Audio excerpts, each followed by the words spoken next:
మనసులోనే దాచేసుకుంటూ open up అవ్వడం లేదు. మీరు పైకి ఎలా కనిపిస్తున్నారు మీరు అంటే చాలా దృఢమైన వ్యక్తిలాగా, మీకు ఎలాంటి ఎమోషన్స్ లేనట్టు కనిపిస్తున్నారు.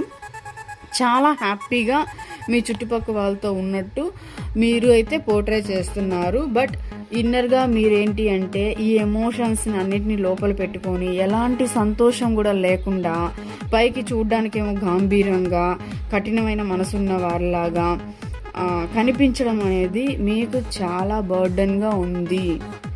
ఎందుకు అంటే మీ లైఫ్లో ఉన్న మీ పర్సన్ మీకు ఏది ఓపెన్ అప్ అవ్వకుండా, మీకు ఎలాంటి సంతోషాన్ని కూడా ఇవ్వకుండా మీ చావు మీరు చావండి అనేసి వదిలేసి ఉన్నారు. సో మీకు అందరూ ఉన్నా కూడా ఎవ్వరు వద్దనుకొని ఒంటరిగా అయితే మీరే బర్డన్ అంతా భరిస్తూ ఉన్నారు. ఇక్కడ ఈ డెక్ సెలెక్ట్ చేసుకున్న వారి సిచ్యువేషన్ అయితే ప్రజెంట్ ఇలాగే ఉంది. చాలా భారంగా ఉందండి, భరించడానికి చాలా కష్టంగా ఉంది. ఇంకా మీ జీవితాన్ని నడవలేక నడుస్తున్నారు. మీరు ఏదో బతుకుతున్నారు, ఏదో సాగుతూ ఉంది. ఎలా సాగుతుందో కూడా అర్థం కావట్లేదు, ఎలా సాగించాలి అనేది కూడా మీకు అర్థం కావట్లేదు.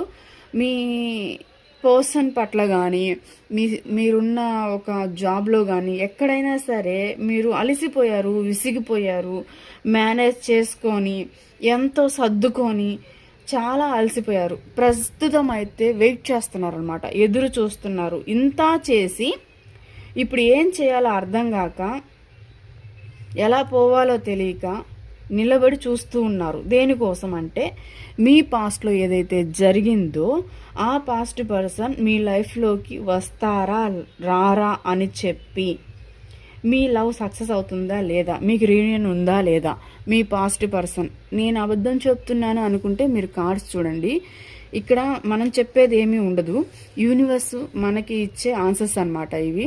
మనం ఈ కార్డ్స్ చూసి మాత్రమే రీడ్ చేయగలుగుతాం. ఇది కూడా ఒక సబ్జెక్టు, నేర్చుకుంటే ఎవరికైనా వస్తుంది. సో మనకి ఇక్కడ వచ్చిన కార్డ్స్ని బట్టి మనం అయితే రీడింగ్ చేయడం అయితే జరుగుతుంది.